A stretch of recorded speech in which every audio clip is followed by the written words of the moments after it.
Live from the Rant Radio Network, you're listening to Real Estate Rant with your host, Alex Alanis, and your co-host, Mr. Alonso Rodriguez. No problems, just solutions for real estate needs, hot topics, and controversial chat. And we are back here at the Real Estate Rant. Welcome to another episode of the most exciting, informative show you'll ever listen to. Where we have no talent, but we know a few things about real estate. Just a few. Here at the towers of the Rant Radio Network. Thank you, Mr. Pantalones. At the new Macho Mucho Michelada Studios. Oh, dude, there you go again. Look, it says it right there. Just read it. I said it right. Mucho Macho Michelada Studios. You did. Thank you, sir. Come on, I'm not toasted today, Alex. You're not toasted today. Nice. Give us a call, 855-693-4897, or you can email us at realestaterantradio@gmail.com. Mr. Alex Alanis, your host, and to my left here, my broker, Mr. Alonso Rodriguez. I'm very talented, may I add, and good looking. Yeah, thank you. Thank you. Hey, show me some respect, boy. Mr. Alonso, have you ever been sued in small claims? Not yet. Well, I actually have been the plaintiff on the small claims side. And in studio today, we have Mr. Richard Argumosa. Did I say that right? That's terribly sexy. Welcome. Am I picking up Mr. Richard there, Arvin? Thank you, sir. We do have Mr. Richard in studio today, all-in-one small claim service. Mr. Richard will be sharing with us today about doing small claims. He has a service that does that. Actually, I've never heard of a service that does that before. Have you? Well, be honest with you, I haven't either, Alex. So I thought all this was attorneys took care of this, but apparently in small claims there aren't any attorneys involved. Yeah, you can't take attorneys in small claims, right, Richard? That's correct. Okay. Only if you're appealing your the judgment against you as a defendant, but as a plaintiff, you don't have any rights to appeal. So we're looking forward to an interesting show, informative show, and see what we capture of it. Like every show we listen to and every guest we invite, we always learn something. We have a very informative show today, so stay tuned. Give us a call, 855-693-4897. Just wanted to throw a shout out there to Mr. Michael Aguilar and Associates and Stroke Awareness. You can reach Michael at www.strokeawareness101.com. And Mr. Aguilar had a stroke a couple years back, and now he's doing stroke awareness. You can get his information up on the screen there if you happen to be watching. Or you can win a $25 gift card if you have a question for myself, Alonso, or Richard concerning the show or any other real estate topic that you might want to talk about. $25 gift card to Stevens Steakhouse, located in the City of Commerce. Compliments of Carlos Cruz in the Pico Rivera City of Commerce. Or you can win a $200 teeth whitening from Gardens Dental at 7218 Garfield Avenue in the City of Bell Gardens. Or, what is it? Lazy Dog. Lazy Dog from Solar City, Mr. Wallace Gonzalez. You can reach him at 626-483-5749. He has a $25 gift card. Anybody happens to call in, you can win one of those gift cards if you happen to call in. That's 855-693-4897. Let's do the design deal. Mr. Pantalones, if you will, today's design, if you happen to pick this particular design, you can also call in at that number. Pick this particular house, which is kind of rackety looking. It's a teepee. Something like that. It looks like a basement cover, doesn't it?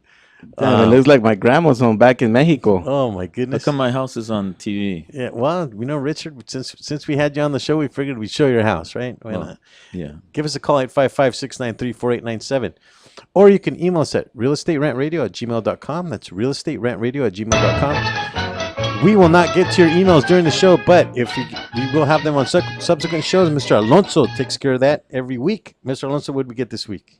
Well, before that, Alex, I was going to ask you, since you brought up the Pico Rivera, Mr. Carlos Cruz, did you hear about what had happened in Pico Rivera not so long ago? Actually, yeah, it's a friend of mine, Mr. Paul Vieira, if that's what you're talking about. Yes. His uncle his uncle was shot in his home. Yeah, his uncle was shot by SWAT, I believe. Well, yeah, they mistaken him for parolee. I guess they were chasing and barricaded themselves in that home, and unfortunately, they shot him, and it was by mistake. Yeah, so moment of silence for Mr. Frank, if you wouldn't. Yeah, my condolences go out to the family, and I'm very sad. I'm a native of Pico Rivera, so it kind of felt it at home. Yeah. So terrible mishap there that happened, and our condolences here from the Real Estate Rant and also from the station Rant Radio Rant Radio Network. To Mr. Paul Vieira and his Uncle Frank. Moment of silence. And To my little friend. you're killing me. So what questions did we get this time, Mr. Alonso? Today's question comes out of Jordan, out of Westminster, and it says, "I have recently bought a detached condominium, and there is only 10 feet difference between the house, and I have noticed that my neighbor's window is directly overlooking into my living room. Will this be a privacy issue? Will this affect the resale value of the home?" I would say that does it affect it? I think anything affects the value of the home. But what would you say, Alonso? The resale value. I mean, I live in Pico Rivera, Alex. So we're like condominiums. It's a chain link fence dividing us. It's the lots are very close plotted together. So I mean, Wow. Hey, real quick, Alonso. I noticed that most of the emails that we get are from Orange County. well, They're from Westminster. You I said? got one from West LA today also. Oh, so nice, okay, they're how can I say we have I would like to hope to say that we have a audience that listens to us all Southern California. Right on. Okay. I'll give my 2 cents, if you will. Does it affect the value of the property? If she owns that property, absolutely. She had the opportunity to look at that before she bought it. Well, and that brings up another question. Did it affect the value? I mean, when you bought it, obviously it didn't, because you actually bought the property. Condominiums are usually spaced together, so it's not like they're not aware of it. And there's a lot of how can I say things you can do. You can put frost on the window, those tints. You can put a furniture piece or some blinds. So it's Or newspaper. I mean, condominiums, like I said. Sheet. Yeah, preferably condominiums, they are very close spaced together, so I don't think that would affect the value. I mean, not so much. Let me give you an appraiser's perspective. In terms of an appraisal, it wouldn't affect the value because all of the condos in that project are the same. Yeah, and like I say, They're all 10 feet apart, and more than likely, the windows are going to be placed usually around the same spot. You must live in the upscale part of Pico Rivera, because he said he had a chain link fence between each house. Yeah, It's right usually dead bodies. So Oh wow. So does it affect the value to the listener? I wouldn't say it doesn't, because I mean, if they bought into it and it didn't affect the decision of them getting it when they first looked at the property. Yeah, they got to look at it. I mean, I wouldn't see it's a big deal. I mean, put a blind up or something. It's relative. It's relative to your neighbors. It's relative to the fact that when you talk about privacy, are you standing right in front of the window 24 hours a day? No. So I mean, not in Pico Rivera. Unless you have a could get peeping shot top. Well, I think the condo was in Westminster. Or even worse. Yeah. Yeah. So what? Do we have any other questions this week? The other question comes out of Samantha from West LA, and it says, should one collect a year's rent in advance? Does it have any IRS implications? Is she talking about a landlord to collect a year in advance? Yeah, is it wise to collect a year in advance? I would say absolutely. I mean, she's asking if she's the landlord, if one could collect a year in advance, and does it have any IRS implications? I mean, collecting a year in advance is very rare. However, it happens from time to time, and I would say it's a sweet deal, and I mean, I would like to say that sometimes it's necessary to pay up the whole year in front, especially if you're running in an area where it's in high demand. I mean, I'm doing property management in Beverly Hills, so I mean, we got these rich Middle Easterns that they pay the whole year, and they're only there 3 months of the year. So absolutely, I mean, it's beneficial for the landlord. He doesn't have to worry of any wear and tear in the property, and he's already paid up front. I'm not sure. I understand the question exactly. Well, because it's really twofold. Okay, the For first the IRS, you need to consult an IRS accountant. We can't give that advice, but I mean, if I were a landlord, it's asking if it's wise to collect a year in advance. It wouldn't change. You're still going to pay taxes on the same amount of money if they pay month to month or would they pay the year. But let's start off with this, okay? A landlord, first of all, can't collect a full year in advance unless the tenant says it's okay. Well, of course. I mean, if they're willing to pay, Yeah, the I mean, tenant it would has have to be willing. It has to be Yeah. willing to pay for it. Because the law says that the landlord can only collect during the time of tenancy. They can only collect first month's rent and a security deposit. Well, let me give you another example of on the upside of that. Also, I have one of my brother. He has apartment complexes, and he rented to some guy, and he paid him 6 months up front. Now the downside of it is that the guy, as soon as he moved in the first month, he wanted everything fixed in the property. He was very picky, very picky, and he turned out to be that he was oh, these sound effects are killing me. You got to stop them. They're annoying me. No, on the serious side. Anyway, so it ended up collecting. He ended up collecting the 6 months. Now the tenant was demanding to do a lot of work to the property, and kind of was a nutcase. He wanted to do the repairs, but in a threatening way. And the guy was Don't you think he was a nut by paying 6 months up front? well, Was he in that's the shackles thing. or what? Well, that's the thing, and then he started making racial remarks, and like if he owned the property. So on the good side was that when he went out to get I evicted, mean, you guys rented to an Asian? no, he wasn't Asian. I don't want to. I don't want to say the I'm race, kidding, I'm but kidding. I don't want to say the race. Sounds like but, he was disoriented. but no, and absolutely he was, because when the sheriffs went out there to evict him, he cussed them out, and Really? he was just a nutcase. And what I'm saying is, so now he had 6 months up front. So now when he's asked to move, if there's any wear and tear in the property, then you already have your money up front. You're just gonna deduct whatever. You can't deduct repairs on a property out of rent. It would have to be out of the security deposit. But just real quick question, because we are up on time. Usually the reason a tenant would want to pay upfront monies is because they're trying to get a discount on the monthly rate. We'll be right back. Don't touch that mouse. Stay tuned. We'll be right back with some more real estate rant.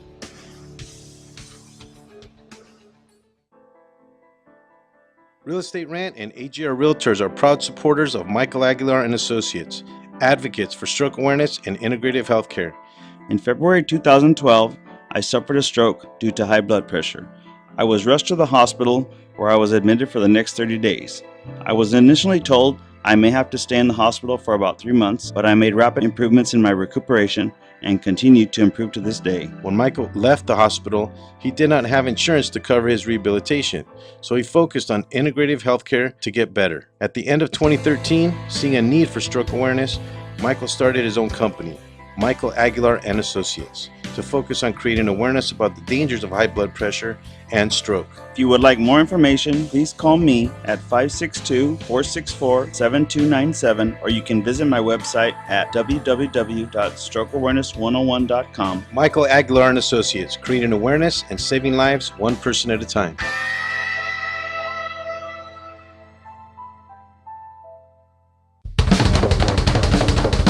Do we have your attention? When it comes to tequila, two things matter: heart and passion. Never compromising integrity for mass production. Number one Tequila delivers the goods. Taste the heart and passion of Mexico in every bottle. We make it right. We make it fun. Superior Tequila. There's only number one. There's only number one. There's only number one.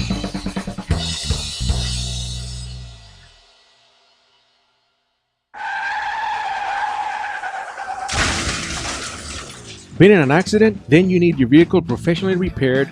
That's exactly what you get when you bring your vehicle to Greg's Auto Body Repair. Free quotes within minutes. We will provide everything you need for a hassle-free auto body repair, from an accurate estimate to working with your insurance company. We will get your vehicle to its pre-accident condition as soon as possible.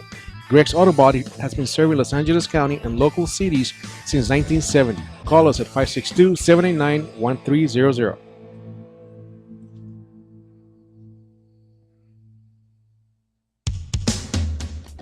A home is the biggest investment in most people's lives. Buying or selling should be a positive experience. Whether you want to be a wealthy real estate investor or just trying to find a place to call home, At AGR and Associates, we focus on the client's needs. We understand the market better than most. Let us bring the value to you and make the right choice. AGR and Associates, making your dream house a reality.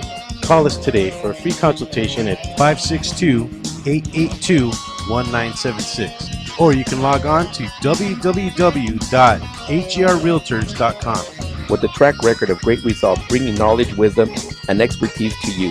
Hablamos español.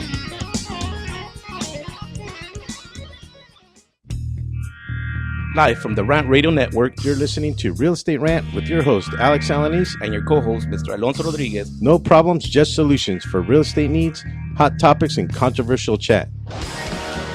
And we are back here at the Real Estate Rant. I'm your host, Mr. Alex Alanis, and to my left here, my broker, Mr. Alonso Rodriguez. Thanks for tuning in here at the I haven't seen one female since we got here. This place is a sausage fest. Give us a call, 855-693-4897. In house today, we have Mr. Richard Argumosa. Did I say that right, Mr. Richard? Yes, you did, Mr. Alanis. Right on. You get an A and a gold star for that. Right on. Mr. Richard's here joining us. He has a service, all-in-one small claim service. And I just wanted to finish up on the last segment. We were talking about why a tenant would pay upfront fees, or I'm sorry, upfront rent for typically a month-to-month lease. Typically, they would do that because they're trying to get a discount on the month-to-month lease. So let's say that the amount is $1,200. They're trying to get each month for maybe say $1,150 or something like that, right? But it would be unusual for a tenant to pay upfront for a year. Just to answer the question for the listener, because I mean, have I seen it? Yeah, I've seen it, I guess, over the years, but it's not often that I've seen that.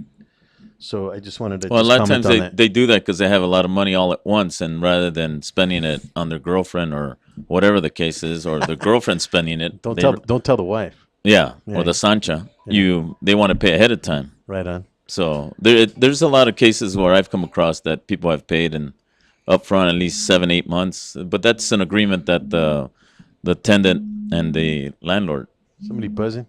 has to make arrangements. Well, to. Richard, let's jump right in. How did you get involved in doing small claims? Because I'll be honest with you, I've never heard of a small claim service. I've always thought, and correct me if I'm wrong, that if you're gonna do small claims, you pretty much got to do it yourself. yeah, absolutely. That's what I thought. That you walk into the court and you go to the civils department and you fill out the papers yourself.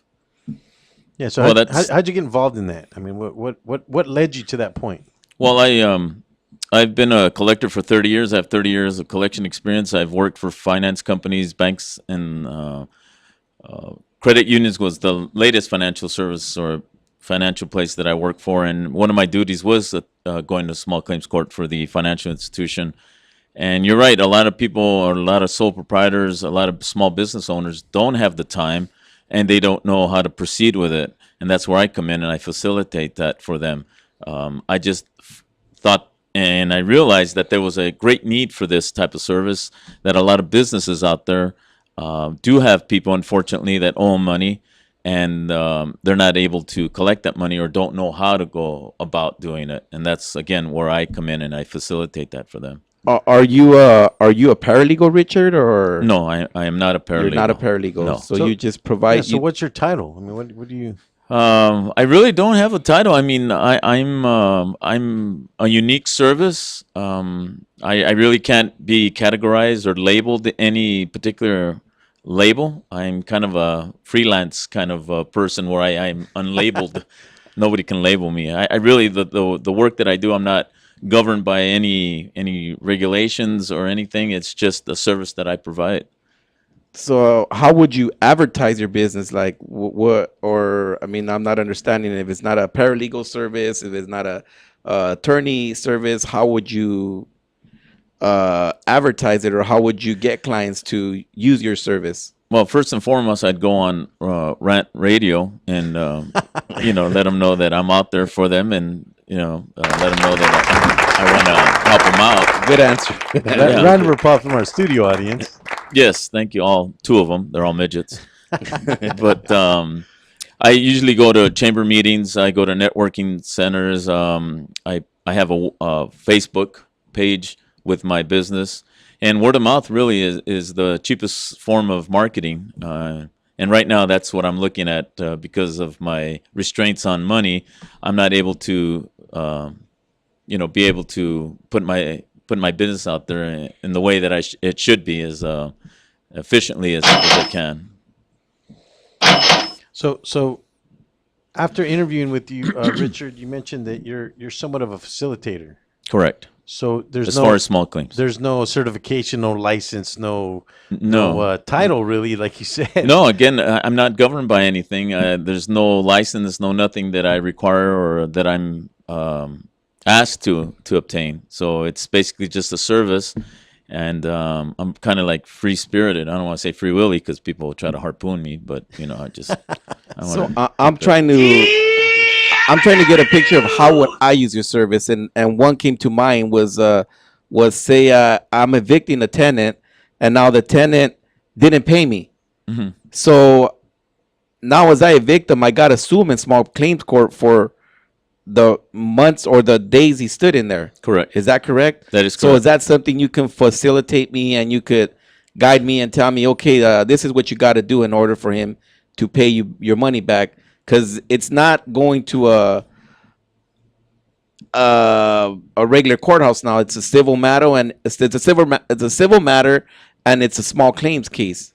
Well, it's not really a civil matter. Anything over $10,000 is a civil matter. In small claims court, you can sue individually as up to $10,000, and a corporation is $5,000.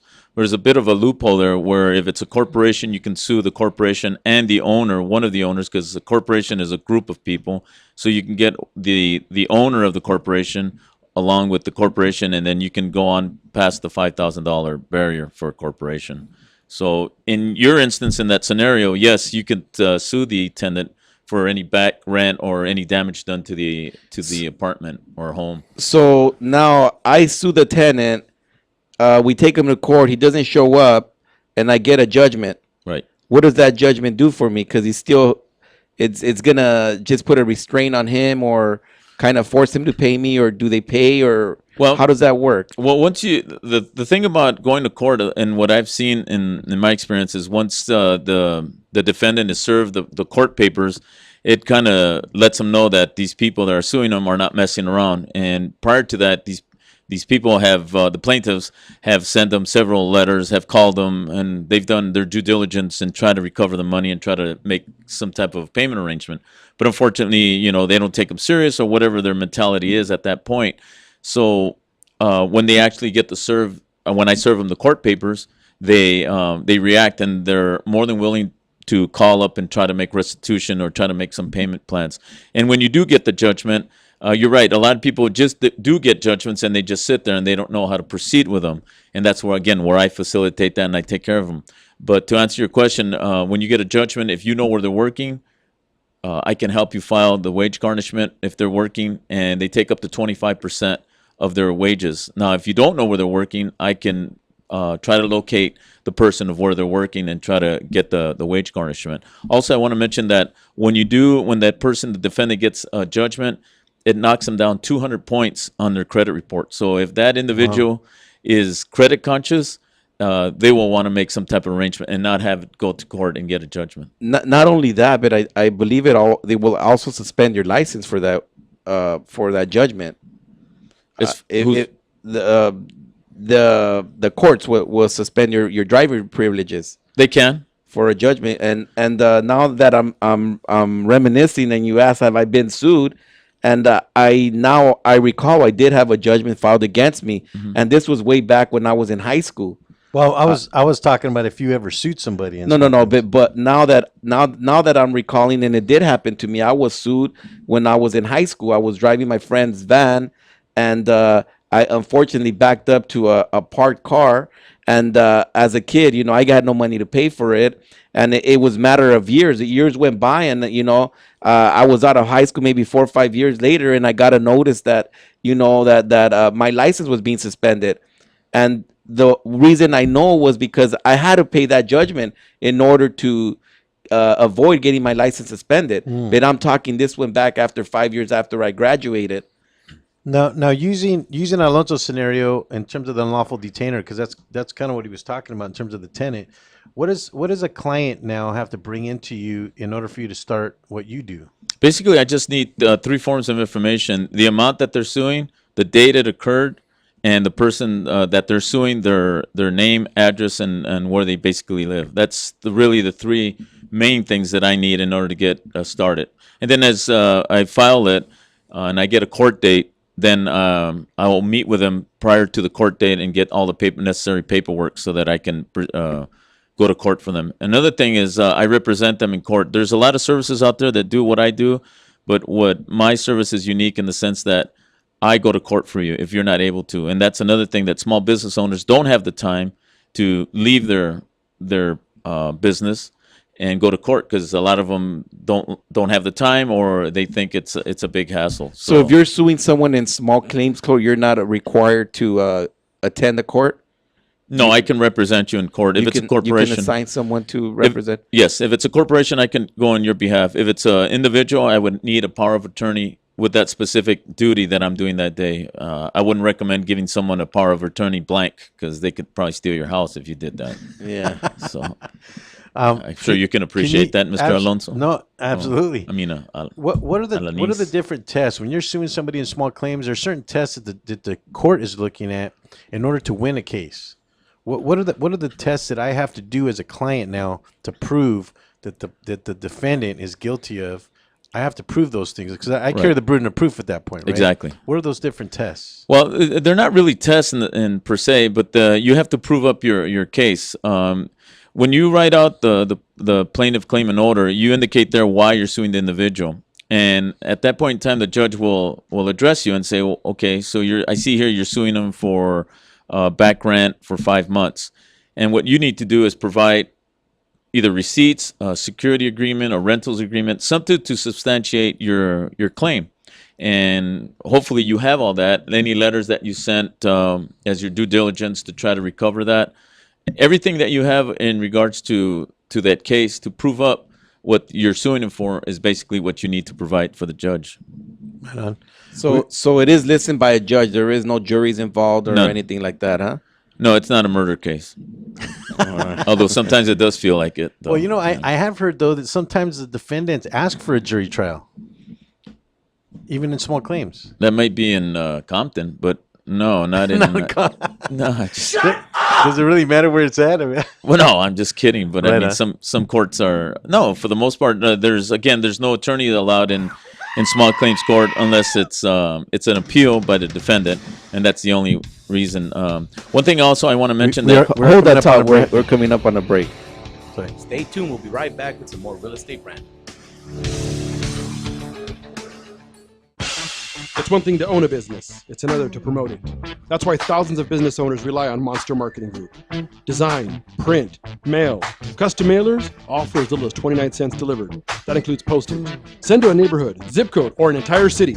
With just a simple call, 888-49-MONSTER, you can easily promote your business, sales, events, grand openings, send coupons, and much more. Your mail delivers in as little as 5 days. No dealing with the mailing list or paperwork. Monster Marketing does all the heavy lifting. Get started now by calling 888-49-MONSTER or go to monsterng.com. Monster Marketing Group. We deliver, we give you results, we can prove it. Curiosity often leads to trouble. If I had a world of nightmares. Hey, it's Chef Bev Lazo from the Culinary Trend Show. Join me and the crew for our first annual exclusive Mad Hatter Costume Tea Party on July 17th from 5:30 to 10. The experts know that for pastry, Baker's Bodega has it all. Exclusive brands like Westco Bankmark, Satin Ice, and Pastry Pride. One-on-one day seminars for cake decorating and gelatin art. So for our service, wide range of ingredients and supplies, and for the low prices, Baker's Bodega has it all. But you don't need to be an expert. Baker's Bodega, 7869 Paramount Boulevard in Pico Rivera. Come, we're waiting for you. It's hot out here. I need a drink. Have a mucho macho michelada. What's a michelada? Michelada is a Mexican Bloody Mary made with beer. All you have to do is get bucket-sized michelada, open it up, pour it in your favorite beer, and you're good. What if you don't like beer? You can use it in lemon lime soda, vodka with lime, or tequila with lemon lime soda. Sounds delicious. Where do you find it? You can find it at your favorite store, or you can go to muchomachomichelada.com. Find us on Twitter and Facebook. What's up, guys? Sports Guru And Butt Knocker. from Sportscast, Wednesdays, 12 to 2 Pacific on Rant Radio Network. We got everything you need to know about sports. We got all the latest video highlights. We got You Got Knocked the Fuck Out. We got Bonehead of the Week. We're talking sports, drinking beer, and having a good time. If you missed the show, go to rantradionetwork.com and listen on demand. So check us out every Wednesday, 12 to 2 on Rant Radio Network.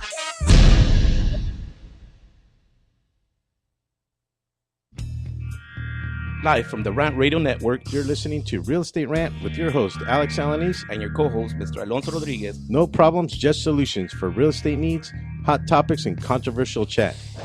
And we are back here at the Real Estate Rant. I'm your host, Mr. Alex Alanis, and to my left here, my broker, Mr. Alonso Rodriguez. Here at the towers of the Rant Radio Network, give us a call, 855-693-4897, or you can email us at realestaterantradio@gmail.com. That's realestaterantradio@gmail.com. In-house today, we have Mr. Richard Argumosa with all-in-one small claim service, and very interesting service you have, sir, might I say. So if Thank you you. want to sue your mother-in-law, give Richard a call. Or your girlfriend or your ex-wife. There we go. Under $10,000, which he does a small claim service. He'll take care of the paperwork and go to court for you for a small fee, of course. And we will talk about that soon. If we can, Mr. Pantalones, if we can throw up the design deal, if you will. Give us a call, 855-693-4897, if you happen to get this particular type of house, and it is a multiple choice. You can. You're welcome to Wikipedia it as well. I see they put air conditioning in my car, in my house. There you go. Are you sure that's not one of those? What do they call those bathhouses that the outhouse? Native Americans use? Well, it's one of those. One think- of those three options up there, and it is multiple choice. And if you happen to want to try and guess that and win a $25 gift card to Steven's Steakhouse, $200 teeth whitening to Gardens Dental, or a $25 gift card to Solar City, you're welcome to give us a call, 855-693-4897. Does that mean we can't participate? You can't, sir, because you are part of the show today. Because and it's my house. yeah, actually, you can participate if you're willing to give a $25 gift card to, Oh, of to course. one of the callers or somebody that happens to call in. As soon as somebody gives me some work, I'd be happy to give them Right on, $25. right on. Okay, well, let's see what you can do, sir. I'm sorry? Or you have a caller on line one that's saying, A. It's A. okay, well, he's. It looks like our engineer got one of the callers. Anyway, Richard, we were talking about in the last segment. You actually were going into something. Do you remember what that was? I was going to mention the fact that when a judgment is granted, it stays on your record for 10 years. And you can always, if you're the plaintiff and you win a judgment, it's good for 10 years. And then you can renew it every 10 years. So that's it if they don't pay it. Right. You got him on there? Hello, caller. Do we have you on the air? I can barely hear them, Mr. Pantalones. Although we got a fax line coming on or something. Yeah, I can hear you, but barely.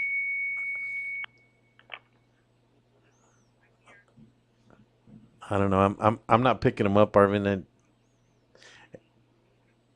Okay. So anyway, so that judgment stays on for 10 years. You're saying Correct. that's if they don't pay it. Yes. Obviously. Okay. So once they pay it, how does one get a judgment off of their credit or off the record? Well, once they satisfy the judgment, then the plaintiff can file a satisfaction of judgment with the small claims court, and it'll be taken off. But until it's paid in full, not before payment, partial payments or any of that sort. As long as a plaintiff signs off on it, because Correct. I know a lot of people, they try to what do you call it? They like try to downplay it or pay it down. They negotiate it. Yeah, they Yes. negotiate it. And a lot of times they're successful. I know I've done that a few times with not with the judgment, but with other situations. Sure. But they can do that as well. So as long as a plaintiff signs off on it, they have to do that with the court. Correct. So the courts report to the credit reporting companies. Is that how that works? Well, they send the paperwork and to the into the court, and then they take care of the satisfying the judgment. In other words, and it's taken off, and then it'll show up on the record on the credit report that it was paid in full. So Satisfied. I'm Satisfied. curious to know, how would I sue somebody that doesn't have a social security, or or proper documentation, or Well, you should have never rented a room to him in the first place if you no, didn't no, have no, a no. social security number. I'm just I'm not saying in that scenario. I'm saying like if something happens, say I'm rear-ended by someone that is Careful. undocumented, and they don't have no proper license or anything, Mhm. how do I go about collecting from someone like that? There's really no how can I say, anything to force them to pay. If I file a judgment against them and it's gonna affect their credit, they probably don't have any social security numbers. So who cares? I don't have it to begin with. Are you It. talking about like an illegal immigrant? Yes, exactly. So I'm kind of like, how would I? Well, I don't know that I would waste my time suing somebody that's illegal. Well, you would know. I mean, you've gotten a lot of information from that individual, whether he has a social security or number, and um, like Alex says, you wouldn't waste your time on something like that, and just go on your way and fix it yourself. But Well, let's talk about the plaintiff now too. So what if the plaintiff doesn't have the right paperwork or something that you need now to go to court to prove something? Do you still try?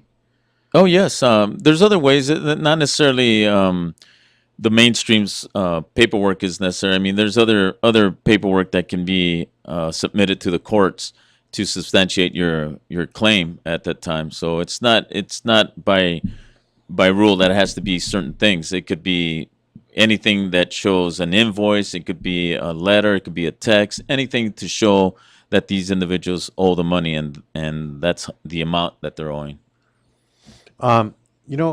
I went to small claims not too long ago for a case on a property that we had some termite problems on, and the judge pretty much told the whole audience, well, I call them an audience, but everybody that was there in court, they told us to go outside with the defendant, Correct. and mediate. And there was actually a few guys out there, talking to the individuals, Right. and they wanted them to talk it out first. Correct. When you go to court, do you do that for them? I do that. The court provides a mediator if the two parties cannot talk to each other, and there's a lot of situations where the plaintiff and the defendant, for whatever reason, they don't want to talk to each other. Although the court recommends that they need to show each other documents that they're presenting for their case. You ever seen any fights break out? Very much so. Yeah. Please do tell. Well, there was this one. Actually, it was a cat fight, and it wasn't animals. So it kind of like that commercial that they ran a couple Super Bowls ago. Do you remember that, when there's a cat fight, a beer commercial, and there's two girls fighting? Oh, Yeah. okay, I kind of remember. Vaguely. I don't remember that, but you were going to tell us. No, the I story? was just going to say that these two women were really agitated at each other, and they were calling each other's names and stuff. They were pushing each other around. The bailiff had to come and separate them and stuff, and it happens all the time. It's very stressful, and it's very personal, especially when you're suing somebody, and it seems like, especially when it's family orientated and they're suing each other for whatever various reasons. But yeah, going back to the mediation, you basically show each other the paperwork. You try to make payment arrangements with them and try to reason with them. As a plaintiff, you're more than willing to do whatever you want, basically, to get your money back. Payment arrangements, whatever the case may be. Can you give us some examples of prior cases that you helped a person work, or why were they suing someone, or what were the outcomes?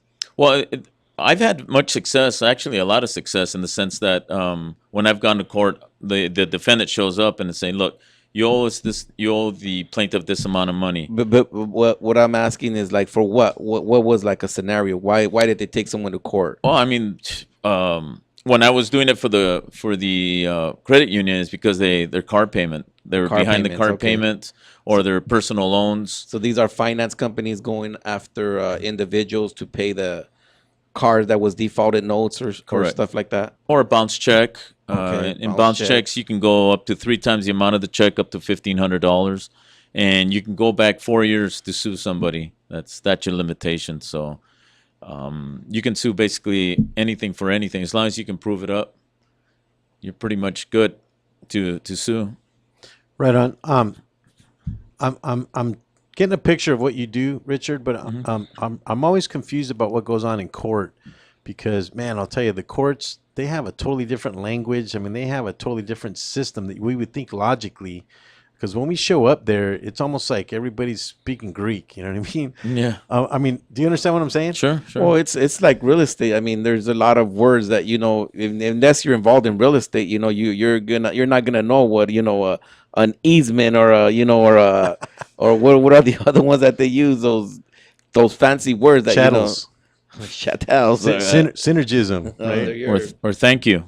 Encumbrance. An encumbrance. What's Yeah. an encumbrance? I go, what the heck? Is that like a cucumber or something? When I first heard it, I'm like, It's probably indigestion from eating a pepino or something. With limon y sal, right? Ándale. so yeah, and absolutely, court has their same Sure. So that gray area Language. that gray area that we're talking about, when people go up, I mean, do you expect the court to just believe whatever the people say?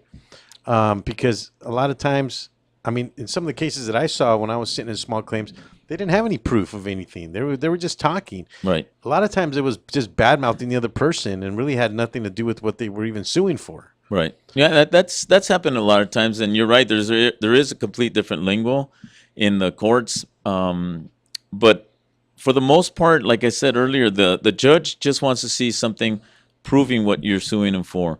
And yes, there's a lot of going back and forth, and the judge is basically the referee in court. He gives the plaintiff a time to say about what the case is all about, then the defendant.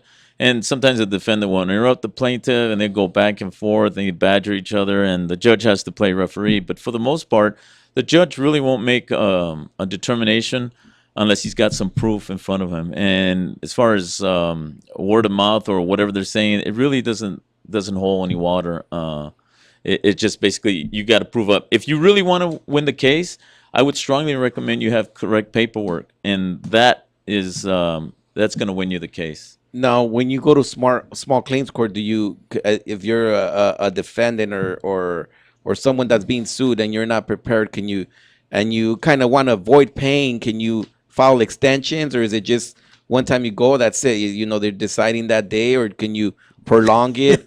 It's not like a traffic ticket, right? Can you prolong You it or can't do anything like that? Caltrans or anything No, like but, that. What I'm saying is, I mean, I've seen attorneys where sometimes how come they go in and they postpone it, they're not prepared, and they ask for more time, and a new court date would arise, or is that in a small claims? Can you do that, or that day you go to small claims, you're getting a ruling? Same day you're getting a ruling, and if the defendant's not prepared, then they pretty much lost. He's pretty much lost, unless he can give a great example. But other than that, hold that thought. We're coming up on a break. Stay tuned. We'll be right back with some more Real Estate Rant.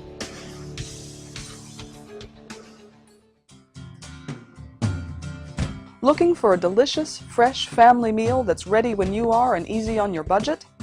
Welcome to Piara Pizza. We make our pizzas with handmade dough, 100% real cheese, and tomato sauce blended with our own spices. Nothing is ever frozen. We always have large pepperoni and cheese pizzas fresh and waiting for you for only $5.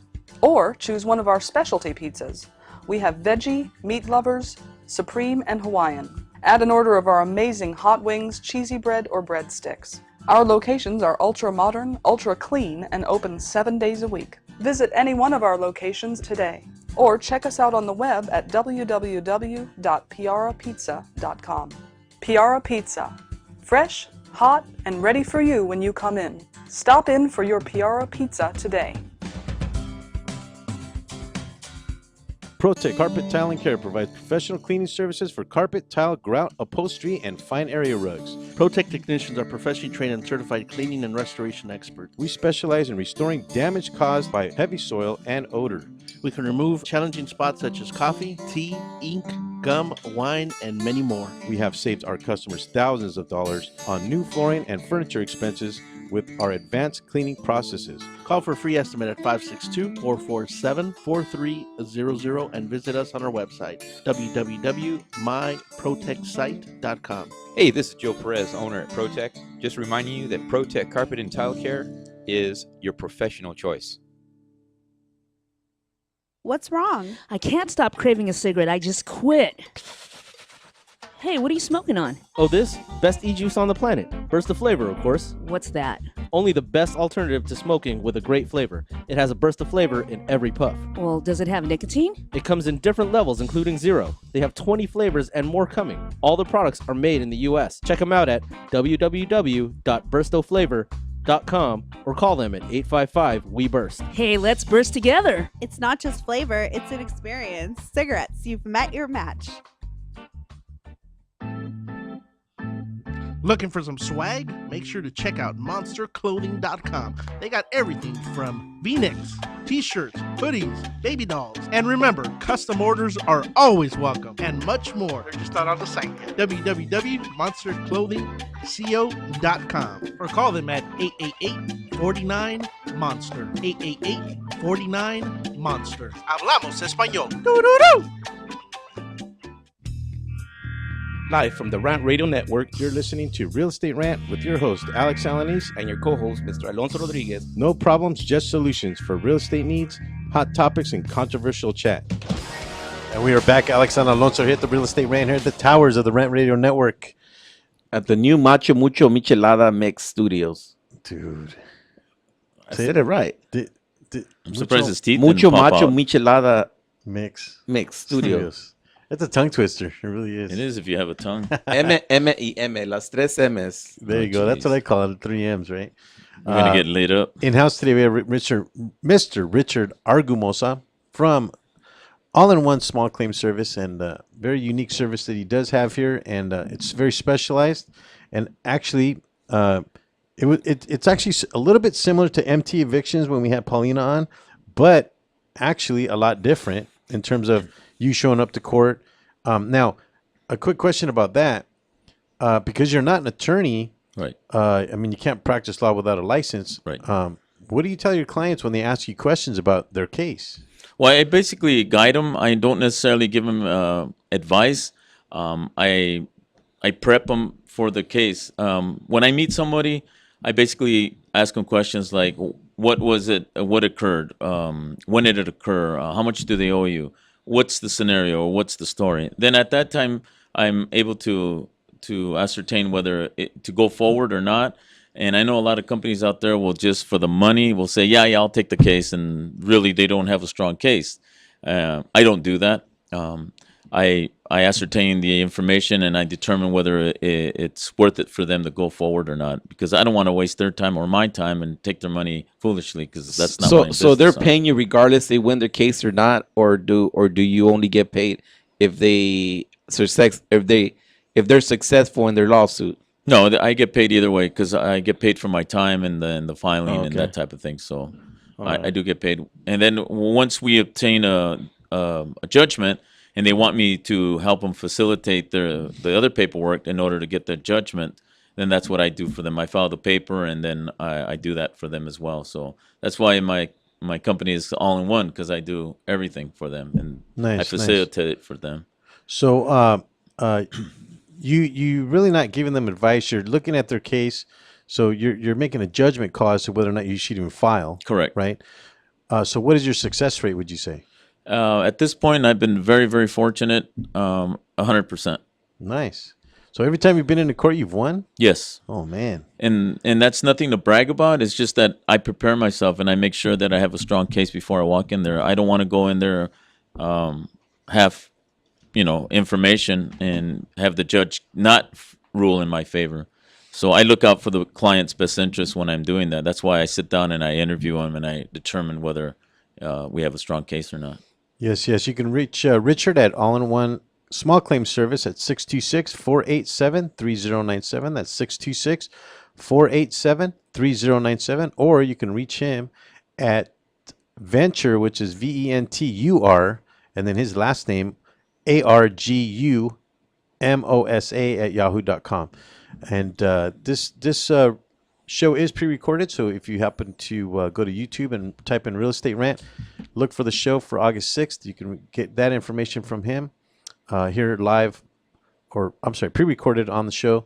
626-487-3097. Very good service, Mr. Richard. I do have a question, though, because I'm trying to delve into what you do. Sure. Do you ever represent defendants in a case? I represent anybody that has a legitimate claim against someone. I do both sides. If a defendant has something against a plaintiff, I help them out. So it's not primarily just the plaintiff. But they would be the plaintiff if they're suing somebody. Yeah, so say that I'm being sued by somebody. I could come to your service and I say, hey, Richard, can you help me out with this? I'm being sued by this guy. Right. What can I do to combat it, or what can I do to stop the suit? As a matter of fact, I'm glad you brought that up because I'm helping someone that actually went to court and lost the case as a plaintiff. A defendant, excuse me, as the defendant, and she wants me to help her file an appeal, which I'm going to do that. I will assist her and try to help her as far as getting the case and finding out what's going on. She's already told me, but I'm just going to help her out, trying to prepare the case for her and file the notice of appeal with the small claims court. And at that time, then she can bring in an attorney. But I'm just going to help her out to fill out the paperwork and give her a little bit of it. Not advice, but suggestions on what to do. Nice. To win her case. Now, because we are a real estate show, I kind of want to delve in a little bit to the real estate side of things. Sure.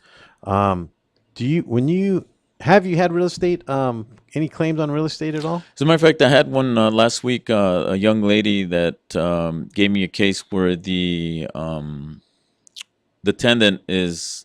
No, I take that back. It's they bought a house and the owner of the house didn't disclose that there was a certain crack in the swimming pool, and the new buyers happened to notice the level of the pool was going down and evaporating, and they couldn't determine it. They couldn't determine what was going on, so they did an inspection of the house, and it comes out to be that there was a small undetected crack near the pool. So they try to contact the buyers and the sellers. Sellers, right. And basically wrote letters to them saying this needs to be repaired. It was never disclosed. It was negligence on your part, and they don't want to fix it. So she hired me to sue them for that amount of money to fix it and to get it resolved. What was the outcome of that case? I just filed it 2 days ago, so I don't have a court date or anything. But she has a very strong case.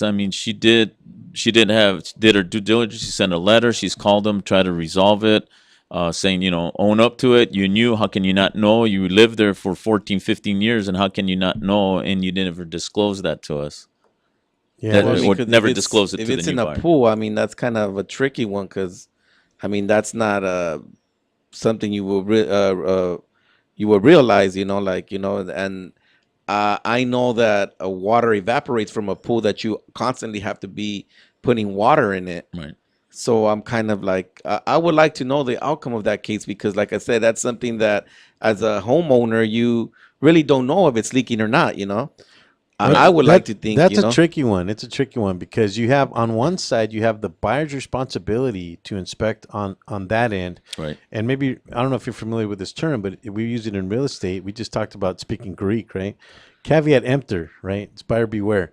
The buyer is supposed to be doing their inspections now. Right. Assumably, in this case, the buyer of that property actually sent a pool guy out there to check the pool.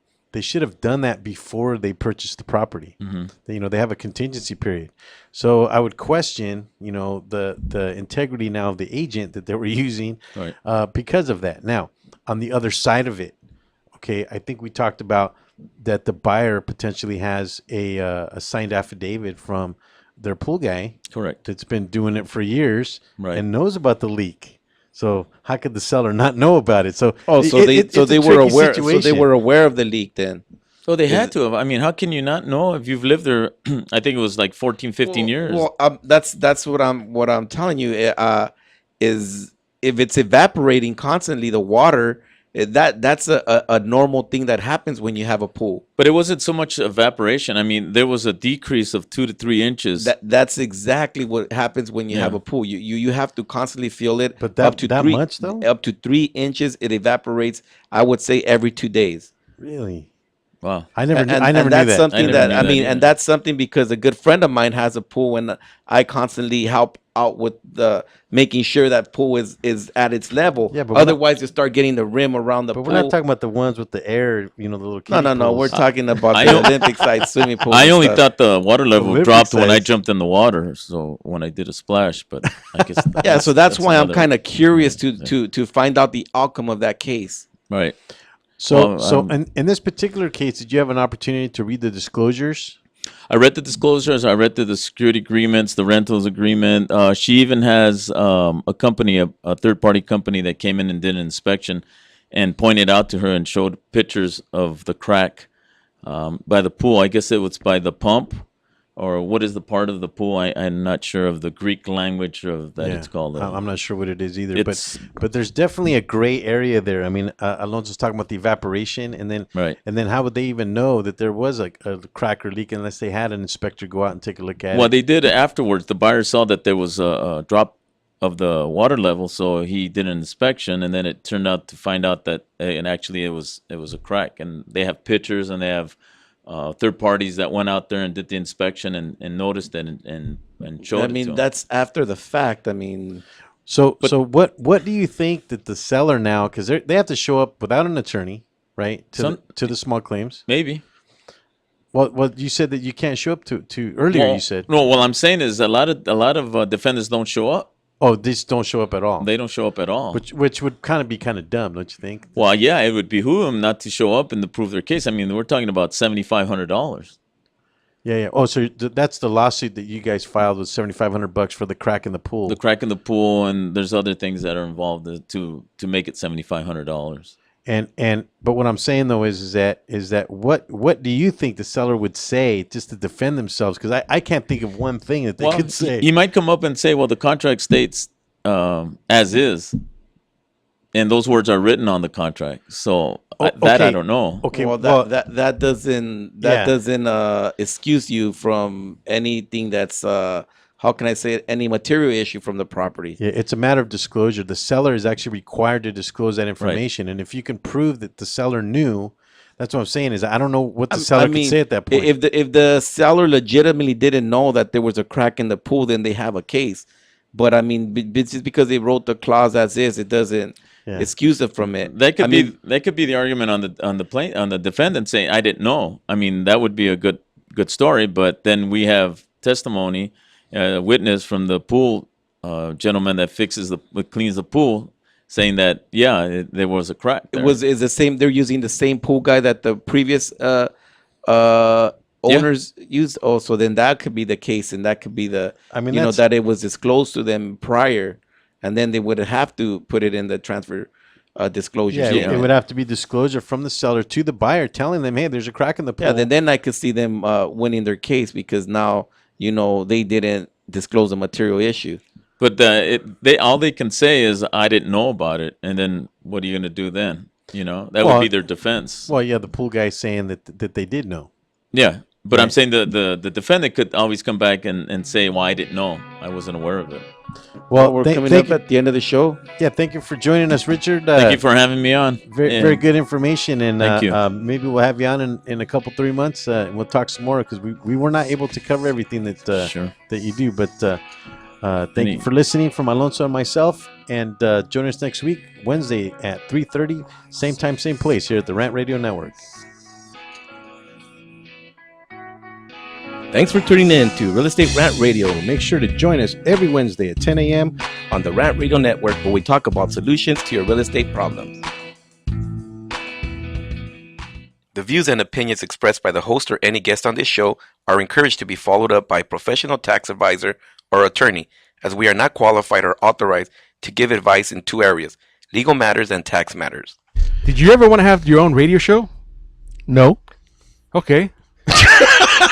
But if you did, you should call the Rant Radio Network at 855-693-4897. What was that number again? I don't understand what you're saying. 855-693-4897. Okay. You guys listen to Three Guys